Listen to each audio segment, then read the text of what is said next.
Selamat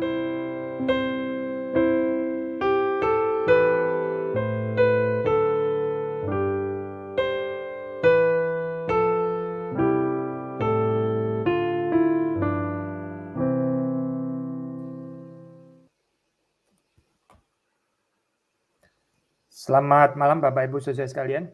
Kita di dalam renungan malam awal minggu di hari Senin, dan hari ini kita mau membahas, merenungkan bersama-sama Kisah Rasul pasal 2 ya.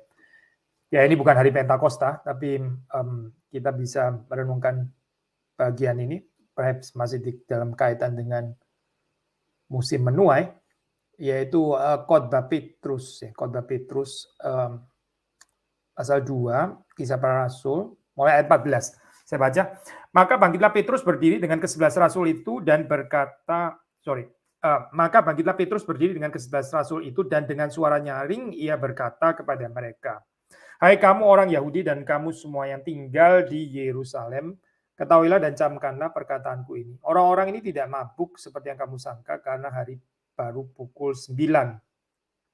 Tetapi itulah yang difirmankan Allah dengan perantara Nabi Yoel, akan terjadi pada hari-hari terakhir, demikian firman Allah, bahwa aku akan mencurahkan rohku ke atas semua manusia, maka anak-anakmu laki-laki dan perempuan akan bernubuat dan teruna-terunamu akan mendapat penglihatan-penglihatan, dan orang-orangmu yang tua akan mendapat mimpi. Juga ke atas hamba-hambaku laki-laki dan perempuan akan kucurahkan rohku pada hari-hari itu, dan mereka akan bernubuat.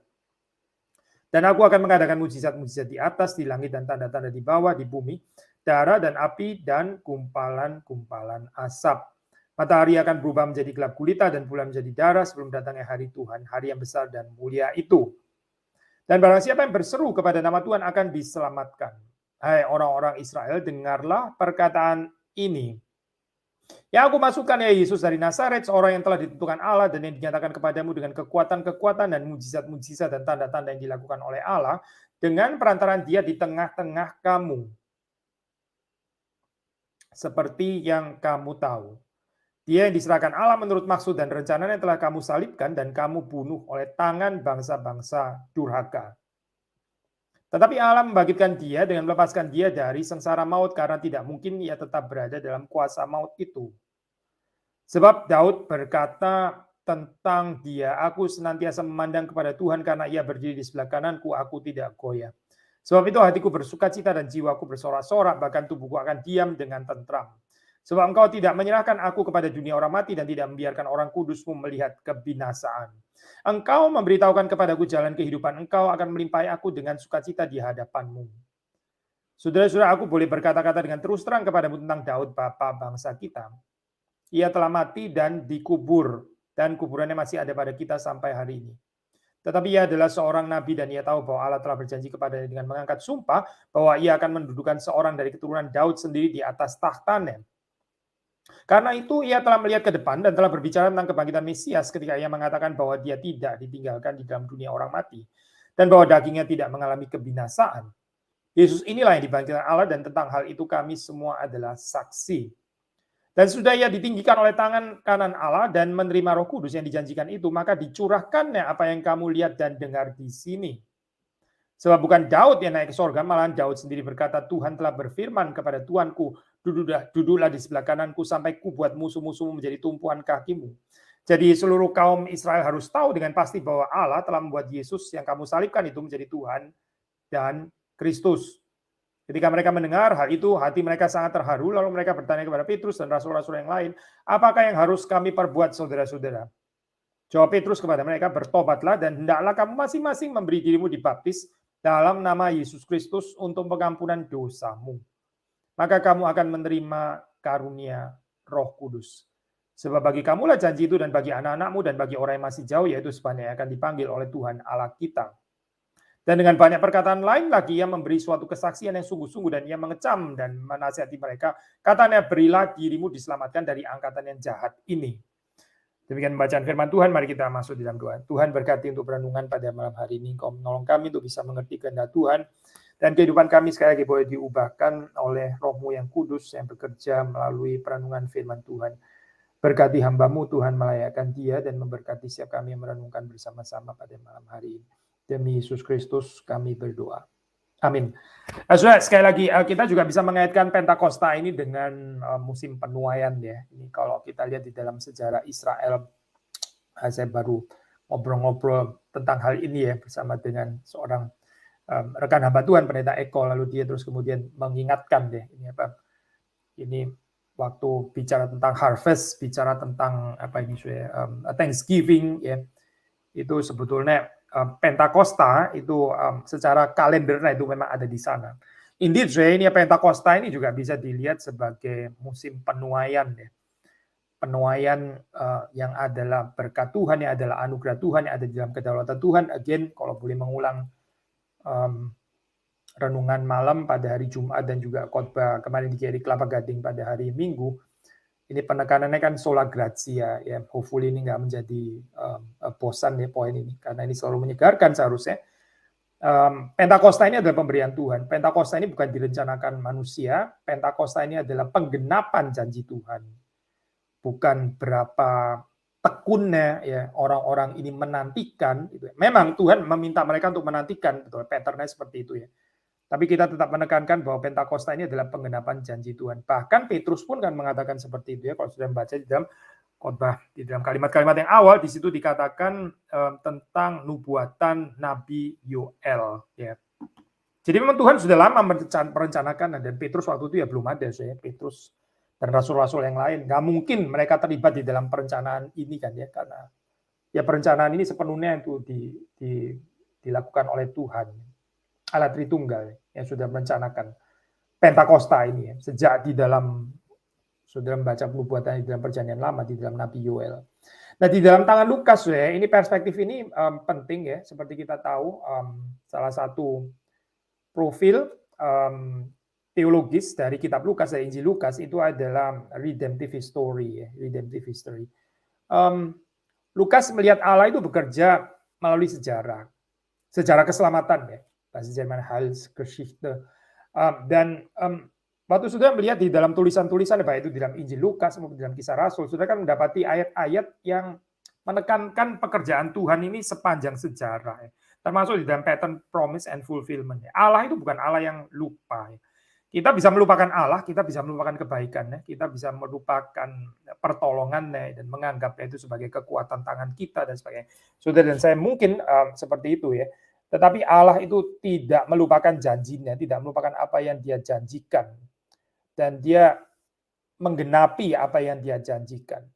Nah, saya mengerti pekerjaan Allah dari perspektif redemptive history ini penting ya untuk Lukas. Dan ya ini penting juga untuk saudara dan saya kalau kita mau belajar dari teologi Lukas ya. Kepentingannya apa saya? Ya kepentingannya waktu kita hidup, memang kita hidupnya kan sekarang ya. We are living in the very present, di sini dan sekarang, betul. Kita bukan hidup di masa lampau, kita juga bukan hidup di masa yang akan datang, kita hidupnya kan di sini dan sekarang gitu. And yet despite kita hidup di sini dan sekarang, kita tahu manusia itu punya faculties ya ini untuk menoleh ke belakang. Nah, itu yang dinamakan memori kan ya. Lalu juga ke depan itu yang dinamakan dengan hope ya, harapan, bukan kekhawatiran ya, tapi harapan. Ke belakang itu kita mengingat memori, ke depan itu kita berharap. Nah, seperti kita bahas ini sedikit pengulangan ya dengan ini khotbah kemarin. Memori itu bisa menjadi living memory ya.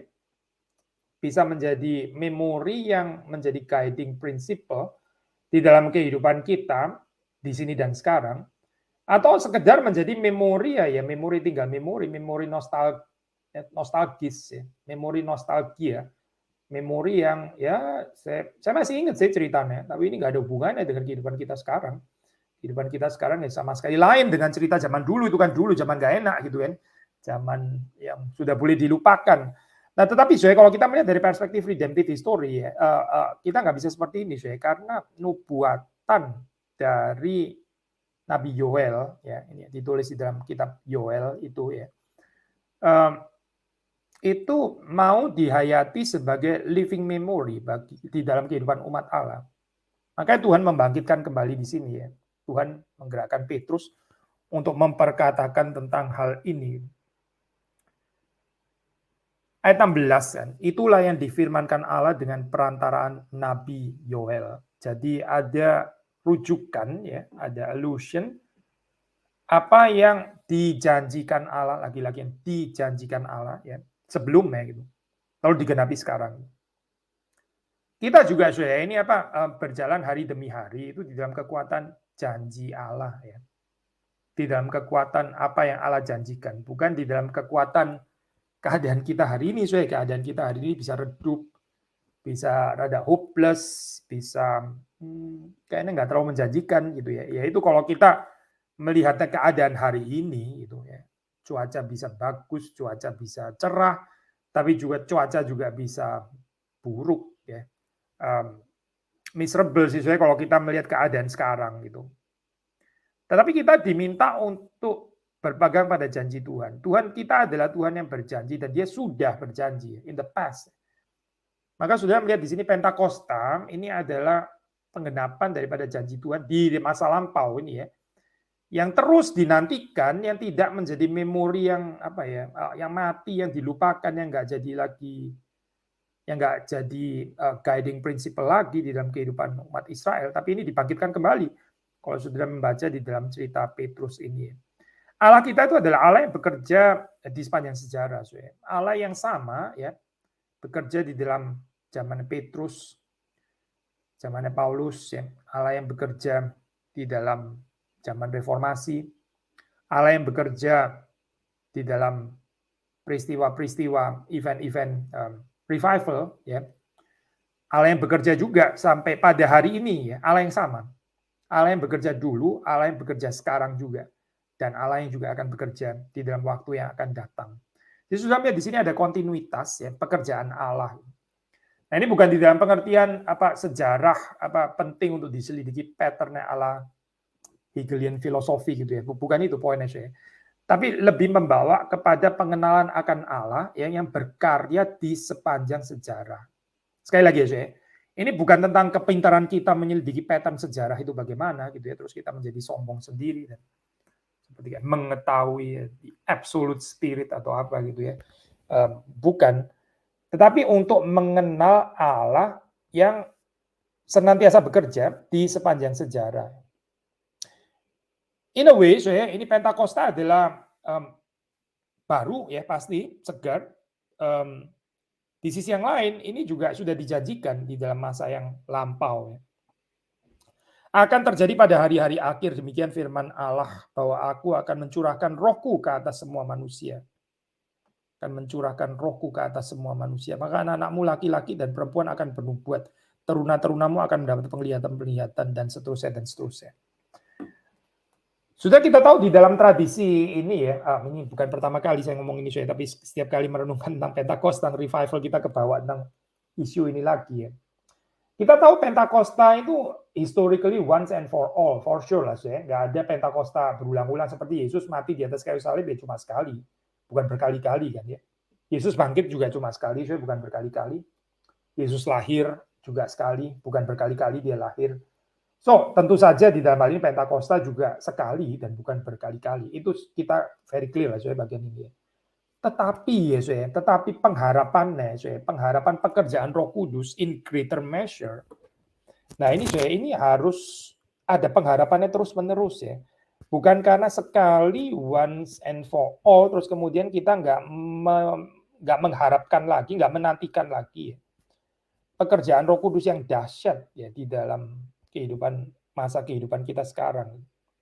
Karena kalau kita hanya mengerti di dalam aspek sekali saja, tapi kita nggak ada penghayatan yang menantikan lagi. Gitu. Again, bukan menantikan historical Pentecost ya, karena itu memang betul cuma sekali. Tapi menantikan Roh Kudus, ya, pribadi Roh Kudus yang boleh bekerja dengan dahsyat seperti pada peristiwa Pentakosta, ya. Nah, menarik, kalau sudah baca di dalam tulisan even orang-orang Reform, ya, yang ortodoks ya, ini mereka tetap pakai istilah outpouring ya, outpouring of the Spirit. Waktu bicara tentang revival ya. Mereka bicara tentang pencurahan, tetap istilah yang dipakai itu pencurahan. Nah, saya nggak mau berdebat soal inilah, vocabulary. Buat saya bukan sesuatu yang kita perlu untuk mendiskusikan atau merenungkan secara polemik, bukan gitu. Tapi saya mengajak saudara untuk ini merenungkan ya. Apa betul ya karena di Pentakosta Roh Kudus itu sudah dicurahkan sekali ya untuk selamanya, historically ya. Lalu kita nggak perlu lagi mengharapkan pekerjaan Roh Kudus yang dahsyat. Karena toh sudah pernah dicurahkan sekali dan untuk selamanya. Apa betul ya itu? Atau kita justru harus mengharapkan lagi dan lagi. Again, Pentecost secara historical ya memang betul cuma sekali. Tapi pekerjaan Roh Kudus ya, in greater measure. Nah, kalau sudah membaca di dalam cerita-cerita revival, sudah akan mendapati bahwa mereka mengumpulkan hal ini precisely. Seperti kayak semacam pengulangan ya, tanda kutip ya, pengulangan Pentakosta gitu. Tapi bukan itu yang mereka maksud, karena mereka waras lah, soalnya mereka pasti tahu bahwa Pentakosta itu ya hanya sekali. Gitu. Tetapi bahwa di dalam kehidupan ini ya, perlu ada kebangunan rohani, dan itu adalah pekerjaan Roh Kudus yang berbeda dengan yang biasa. Pekerjaan Roh Kudus in greater measure. Ya. Ini yang mana again nggak bisa direncanakan oleh manusia dan purely oleh Allah yang berdaulat itu. By the way, kalau kita reform kita harusnya juga sudah ini ya, nggak ada kesulitan menekankan ini ya. Revival itu bukan human plan, bukan direncanakan oleh manusia. Kalau direncanakan manusia jadi kayak bukan reform ya, dalam hal ini konsepnya gitu. Tapi di dalam kedaulatan Allah ya, itu extend ya, the depth, kedalamannya, bahkan waktunya, intensitas dan sebagainya itu semuanya di dalam kedaulatan Tuhan. Ya, bagian saudara dan saya ya adalah terus mengharapkan. Nah, kembali lagi kepada ini ya, saya Akta pasal yang kedua kalau sudah membaca di sini Kisah Para Rasul pasal yang kedua. Di situ again Petrus mengaitkan ya perbuatan Allah ya yang sedang dialami ya pada saat itu dengan pekerjaan Allah di masa lampau. Jadi ada kontinuitas di dalam redemptive history. Apa sih saya yang membakar kita ya untuk bisa terus mengharapkan pekerjaan Tuhan ya di dalam zaman-zaman yang akan datang. Yaitu dengan mempelajari sejarah pekerjaan Tuhan di masa lampau, karena Tuhan kita adalah Tuhan yang bukan baru pertama kali bekerja sekarang, tapi sudah pernah bekerja dahulu. So, pengenalan akan sejarah ya ini membawa kepada pengenalan akan perbuatan Allah di dalam sejarah. Ya, akhirnya membawa kepada pengenalan akan Allah yang masih tetap berkarya dan bekerja. Jadi jangan discourage ya, jangan menjadi apatis terus hanya melihat keadaan sekarang yang kayaknya kok rada gelap ya, inflasi, sulit, semua serba mahal, nggak menentu, nggak ada kepastian dan sebagainya. Kalau kita melihat kepada keadaan sekarang, ya ada banyak alasan saya pikir untuk saudara dan saya memang bisa jadi pesimistik ya di dalam hal ini. Tetapi sekali lagi ya saya, waktu kita melihat dalam bagian ini, Tuhan ya Roh Kudus itu menggerakkan Petrus untuk relate ya Pentakosta ini dengan nubuatan Nabi Yoel. Lalu apalagi ya saya yang kita bisa pelajari dari sini di dalam waktu yang terbatas ini ya, needless to say di sini Petrus khotbahnya itu kristologis ya. Ada Christological focus di sini ya. Baik, Christological focus ini maksudnya ya saya, ini jangan dibenturkan dengan jadi kristologis nggak trinitarian, bukan itu maksudnya saya. Ini kristologi jangan dibenturkan dengan trinitas, kacau gitu karena Yesus Kristus kan pribadi kedua ya. Tapi kristologi saudara boleh benturkan dengan ini khotbah yang nggak ada Kristus ya. Khotbah yang Christless gitu. Khotbah yang isinya mungkin ya cuma kalimat-kalimat yang menggerakkan gitu, moving, motivational perhaps gitu ya. Mendorong kita untuk lebih giat or whatever gitu, mungkin bahkan juga ada semacam penghiburannya ya. Tapi kalau saudara perhatikan lagi ya nggak ada Kristus di dalamnya, gitu. Nggak ada. Petrus nggak tertarik sesuai dengan khotbah itu. Mengapa? Ya karena Roh Kudus yang menggerakkan Petrus juga nggak tertarik. Roh Kudus kalau bekerja, dia akan bekerja mempermuliakan Kristus. Roh Kudus membawa orang kepada Kristus. Itu berapa waktu lalu ini Pendeta Agus Marjanto sempat sharing satu bagian yang menarik untuk saya, itu saya nggak usah cerita terlalu panjang karena agen waktu yang terbatas, tapi intinya adalah setan itu paling ngamuk ya, kapan gitu ya? Setan itu paling ngamuk kapan ya? Setan paling ngamuk waktu Kristus itu dimuliakan. Itu setan paling jengkel. Sudah kamu baca di dalam cerita ini ya. Stefanus ya yang berkhotbah dengan kepenuhan Roh Kudus, di situ kan membicarakan Kristus kan ya. Membicarakan Kristus yang di sebelah kanan Allah. Nah, itu waktu Stefanus mengatakan kalimat itu, lalu terus kemudian orang-orang itu menjadi seperti kesetanan ya di situ. Lalu terus kemudian mereka nggak tahan lagi, mereka digerakkan oleh hatred ya, digerakkan oleh kebencian untuk melempari Stefanus dengan batu. Jadi apa ya yang membuat mereka geram gitu? Yang membuat mereka geram itu adalah berita Kristus yang ditinggikan. Itu yang membuat mereka geram. Sudah kita berbahagia ya di dalam kehidupan kita kalau kita menderita karena kehidupan kita meninggikan Kristus. Saudara dan saya berbahagia kalau kita menderita karena ini, bukan karena dosa kita, bukan karena kecerobohan kita, bukan karena kesalahan kita ya, tetapi karena meninggikan Kristus. Dan ini panggilan orang percaya ya, bukan cuma hamba Tuhan, bukan cuma pendeta, tapi ya semua orang percaya. Saudara dan saya dipanggil untuk mempermuliakan Kristus, bukan mempermuliakan sesuatu yang lain, apapun itu. So, saudara melihat di dalam khotbah Petrus yang dipenuhi Roh Kudus di sini ya, Roh Kudus mempermuliakan Kristus, maka saudara melihat Petrus juga mempermuliakan Kristus. Khotbah yang dipenuhi Roh Kudus, nggak mungkin nggak ada Kristus, ya nggak mungkin. Gitu. Bagaimana bisa nggak ada Kristus? Lalu terus kemudian Roh Kudus mempermuliakan siapa dong jadinya? Gitu. Apa yang dipermuliakan oleh Roh Kudus? Roh Kudus itu tertarik mempermuliakan Kristus. Maka sudah melihat di sini ya, ini bicara tentang Kristus. Siapa Yesus itu ya? Apa relasinya dengan Allah Bapa? Apa karyanya ya? Perbuatannya, apa yang dilakukan? Petrus nggak berbicara tentang cerita ini ya, Pak. Panggilannya dia atau apa? Enggak gitu. Bukan nggak boleh, sesuai boleh saja gitu. Tapi saudara lihat kan nggak ada ya pembicaraan tentang iya saya dulu gini nggak ada. Pembicaraan itu nggak ada di dalam kehidupan di dalam khotbah ini nggak ada. Yang ada adalah pembicaraan tentang Yesus Kristus dan karyanya dan apa yang dilakukan oleh Kristus ya. Roh Kudus membawa manusia untuk melihat itu. Nah, ini true revival ya, true revival kebangunan rohani yang sejati. Saudara akan mendengar Yesus Kristus diberitakan ya. Dia itu siapa dan karyanya itu apa. Tapi bukan cuma itu, ada tempat juga membicarakan tentang manusia ternyata. Namely apa, manusia yang sudah membunuh, menyalibkan Kristus. Wah, ini teguran tajam sekali ya, teguran yang sangat tajam. Petrus mengatakan itu di dalam catatan X yang ke pasal yang kedua di sini ya, ayat 30 saya baca ya.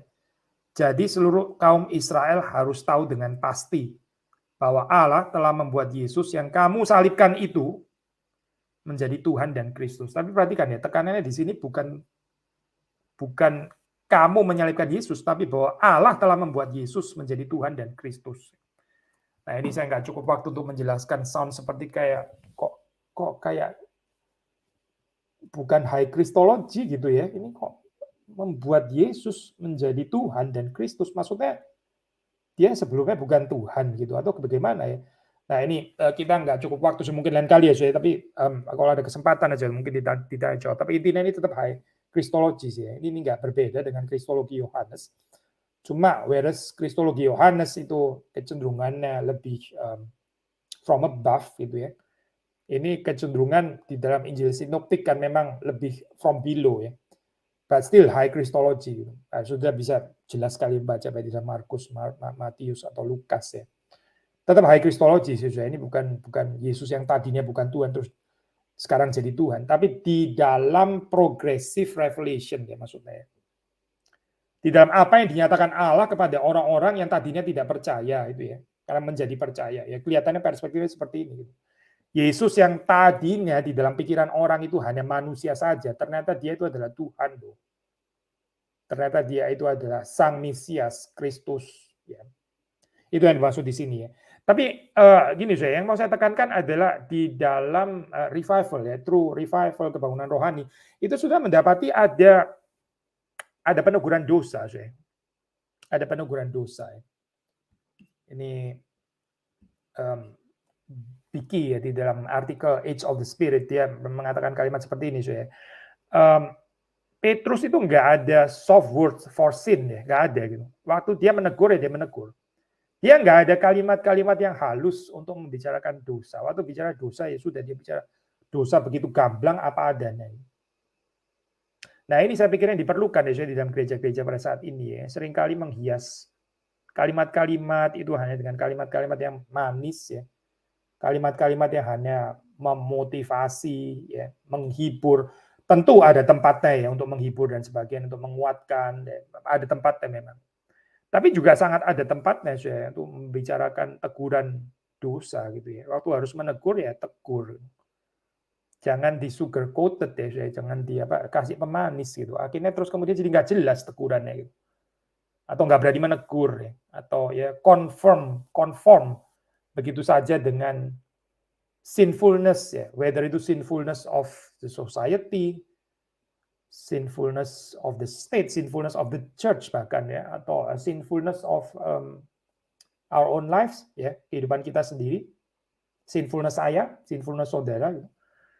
Jangan di sugar coated ya saya, jangan dipemanis gitu karena ya penting ya saya ini preaching of the law ya, membawa orang untuk mengenal kedalaman dosa ya, sehingga sungguh-sungguh ada pertobatan yang sejati. Kenapa ya ada fenomena di dalam gereja itu orang yang sudah lama tapi seperti kok tetap nggak dewasa-dewasa gitu ya. Tetap saja lagunya ganti sedikit gitu ya. Ini dia masih seperti yang dulu gitu kan. Dia masih seperti yang dulu dia. Aku masih seperti yang dulu. Kayak nggak ada perubahan deh saya. Gimana ya ini? Padahal sudah bertahun-tahun gitu ya. Kalau dilihat dia datang, dia tiap minggu datang lah, jarang-jarang dia absen. Tapi nggak bertumbuh ya saya, nggak bertumbuh. Persoalannya ada di mana ya saya? Macam-macam sih ya. Tapi salah satu yang penting saya di dalam konteks kita hari ini yaitu ini saya, preaching of the law yang membawa, yang menyingkapkan ya keberdosaan manusia ya, tanpa tedeng aling-aling, tanpa harus di-embellish, dikasih dekorasi lah. Permisi ya, saya ngomong dulu. Ini bukan mau menyinggung loh ya, bukan loh ya, gitu ya. Nggak perlu lah, saya nggak perlu gitu. Langsung saja gitu. Coba baca kalimatnya Petrus gitu. Kan nggak ada ya kalimat-kalimat kayak gitu ya. Kalimat-kalimat permisi atau apa kan nggak ada. Yang dikatakan dalam ayat ke-30. Jadi seluruh kaum Israel harus tahu dengan pasti. Seluruh Israel lagi ya. Bahwa Allah telah membuat Yesus yang kamu salibkan itu ya. Allah membuat Yesus yang kamu salibkan itu menjadi Tuhan dan Kristus yang kamu salibkan. Jadi ada teguran di sini ya. Dan betul saja saya setelah mendengar kalimat ini ya. Ini saya di dalam terjemahan bahasa Indonesia kurang tepat deh saya ini. Ketika mereka mendengar hal itu, hati mereka sangat terharu. Terharu saya, terharu. Terharu itu saudara tahu lah ya artinya terharu. Saya nggak usah jelasin apa gitu, terharu. Oh, ada orang kasih kado ya di ulang tahun saya. Ada yang ingat saya terharu loh. Ada orang mendoakan saya. Oh, ada yang besuk saya waktu sakit, saya terharu. Ada orang yang ini itu memberikan kepada saya pelayanan, dia tahu kesulitan saya terharu sekali. Itu terharu gitulah saya. Tapi kalau sudah baca di dalam terjemahan bahasa lain, ya, saya misalnya di dalam bahasa Inggris ya. Itu saya baca ya di sini ya. Ayat yang ke-37. Now when they heard this, they were cut to the heart. They were cut to the heart. Mereka, saya terjemahkan bebas ya, saya. Mereka teriris ya hatinya gitu ya. Cut to the heart. Mereka teriris-iris hatinya. Itu lebih daripada terharu kali ya sudah. Terharu itu ya terharu, sudah tahu terharu, tersentuh, terharu, touch gitu misalnya. Ini bukan touch ya, bukan. Ini bahasa Inggrisnya cut to the heart ya, teriris sebetulnya gitu. Kenapa teriris ya? Ya karena mereka dikonflik ya. Disadarkan dosa mereka. Kamu yang menyalibkan Yesus. Kamu yang sudah berdosa, kamu yang menyeleweng, kamu yang tidak taat kepada perintah Tuhan. Kamu yang mencuri kemuliaan Tuhan, kamu yang tidak meninggikan Tuhan, kamu yang selfish dan seterusnya dan seterusnya. Pembicaraan terus terang ya, saya, pembicaraan apa adanya. Lagian nggak ada pemanis. Dan perhatikan saya, ini Roh Kudus ya, sebelum dia menghibur, ya, memberikan Injil, memberikan Kristus di dalam kehidupan saudara dan saya, dia akan terlebih dahulu melakukan operasi cutting the heart ini, saya. Kalau ini nggak ada, ya pantesan saya nggak pernah ada pertumbuhan di dalam gereja. Karena apa? Ya karena nggak ada teguran dosa, nggak ada preaching of the law, saya nggak ada. Nggak ada pembicaraan tentang tuntutan hukum Taurat yang saudara dan saya itu fail sebetulnya memenuhinya. Lalu kalau nggak ada preaching of the law, preaching of the gospel jadi apa ya? Pembicaraan tentang Injil itu jadi apa ya? Jadi klise, jadi membosankan, jadi nggak menarik, hmm, jadi sesuatu yang kita pikir saya sudah tahu ini dari kindergarten, kayaknya saya sudah ngerti ini dari sekolah minggu. Gimana sih kok ulang ini terus gitu ya? Bosan bener gitu. Ini lagi, ini lagi. Kenapa saya kita bosan? Karena nggak ada preaching of the law, nggak ada. Tapi kalau ada preaching of the law ya, orang itu convicted of their sins, itu disadarkan akan dosanya ya. Sebetulnya istilah convict itu lebih daripada disadarkan ya. Itu ada aspek dibawa kepada pengenalan akan dosa sampai dia nggak bisa berdalih lagi. Itu namanya conviction ya. Nah baru setelah ini orang itu bisa menghargai the sweetness of Christ, bahwa Yesus itu selalu manis, bahwa Injil itu selalu relevan. Karena apa sih? Ya karena kita setiap kali masih berurusan dengan pemandangan kekurangan kita ya, our sinfulness, the sinfulness of the church, kegagalannya ya. Dan itu selalu membutuhkan Kristus, selalu. Itu selalu membutuhkan Injil, selalu membutuhkan berita Injil. Tapi saudara perhatikan ya, waktu nggak ada lagi pembicaraan tentang kekurangan gereja, nggak ada lagi pembicaraan tentang kekurangan saudara dan saya, nggak ada lagi pembicaraan tentang kelemahan kekristenan ya. Lalu yang ironis itu Tuhan justru bangkitkan the so-called religions critiker itu ya, apa itu saya? Kritikus agama ya. Dan biasanya orang-orang ini adalah orang-orang ateis gitu. Karena apa? Ya karena gereja sendiri nggak ada ya orang melakukan kritik agama, nggak ada. Orang beragama nggak melakukan kritik agama. Orang Kristen nggak melakukan kritik terhadap gereja, nggak ada. Churchmen nggak melakukan ini. Akhirnya bagaimana? Ya Tuhan sampai harus bangkitkan orang-orang yang nggak mengenal Tuhan untuk menyadarkan kelemahan gereja. Ini kan mempermalukan sekali ya, sangat mempermalukan sebetulnya gitu. Harusnya kan orang-orang percaya yang melakukan ini. Saudara perhatikan ya di dalam perjanjian lama ya. Nabi itu religions critiker par excellence. Kerjaannya Nabi itu adalah religions critiker. Mereka itu adalah kritikus agama. Yaitu yang seringkali mereka ucapkan kan itu. Mereka bukan cuma nabi-nabi yang ya memotivasi waktu mau perang, ya, kalimat-kalimat motivasi, encouragement atau membesar-besarkan Israel sebagai bangsa yang hebat dan sebagainya. Bukan, kayaknya meskipun ada lah ya saat-saat menghibur, tentu ada. Tapi kayaknya lebih didenominasi dengan kritik deh sepertinya gitu. Teguran ya di dalam hal ini. Ada saat itu menghibur tentu saja gitu ya. Tapi mereka ini dipanggil Tuhan untuk menyampaikan apa yang menjadi isi hati Tuhan gitu. So, again, nabi-nabi itu religions critiker sebenarnya, itu kritikus agama. Kritikus ritual yang sudah menyeleweng ya, kritikus tempel, praktek di tempel, di society dan sebagainya. Waktu revival terjadi, dan by the way waktunya sudah lewat. Waktu revival terjadi, ini juga akan terjadi seperti sudah melihat di dalam Kisah Para Rasul 2 ini ya. Ada teguran dosa yang kemudian membawa orang untuk menghargai pengampunan dosa di dalam Injil Kristus. Hopefully ini menjadi pengalaman gereja saudara dan saya juga, menjadi pengalaman kita ya, keluarga kita, ketika kita dipimpin Tuhan ya untuk melihat keberdosaan kekurangan kita, sehingga Injil itu sungguh-sungguh berkuasa di dalam mengubah, menyelamatkan kehidupan kita. Kiranya Tuhan mengaruniakan kebangunan rohani yang sejati di tengah-tengah kita, di dalam zaman kita, di dalam kehidupan saudara dan saya. Mari kita masuk dalam doa. Tuhan, kami bersyukur kami bisa merenungkan kembali cerita Pentakosta dan berdoa supaya kami mohon kepada Tuhan, Roh-Mu yang kudus boleh bekerja lagi. Meskipun kami sadar kami tidak layak untuk mengalaminya.